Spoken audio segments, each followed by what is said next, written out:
সাগরে ভ্রমণের সময় আস্ত নৌকাসহ এক যুবককে গিলে ফেলে বিশাল আকার এক তিমি। কিছুক্ষণ পর আবারও উগরে বাইরে বের করে দেয় তাকে।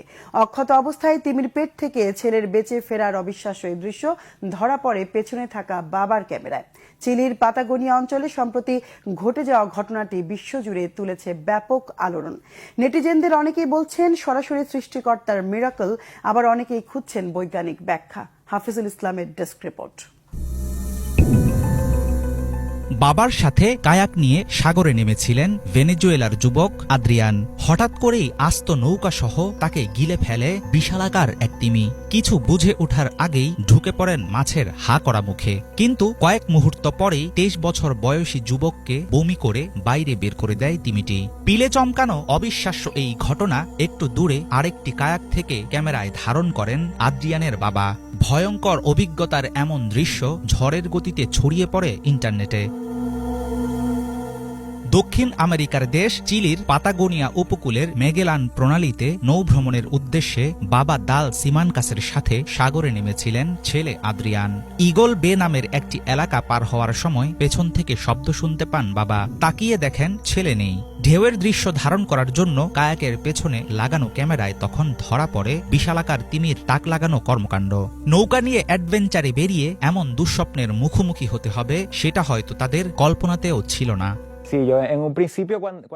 সেকেন্ডের মাঝেই আমি বুঝতে পারলাম কিছু একটার মুখের ভেতরে আছি, হয়তো এটা আমাকে খেয়েই ফেলেছে। একটা খুনে অর্কা তিমি কিংবা সমুদ্রের কোনো দানব হতে পারে। চোখ খোলার পর বুঝতে পারলাম আমি তিমির মুখের ভেতরে আছি। চারপাশে কেবল গাঢ় নীল ও সাদা রঙের অন্ধকার।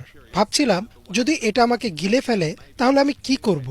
তখন তো আর তিমিটাকে থামাতে পারবো না। কতটা গভীরে আছি সেটা জানা ছিল না। কতক্ষণ নিঃশ্বাস ধরে রাখতে পারবো সেটা নিয়ে একটু ভয় পেয়েছিলাম। মাত্র 2 সেকেন্ডের মধ্যে শূন্যে উঠে গেলেও আমার মনে হচ্ছিল অনেক সময় লেগেছে।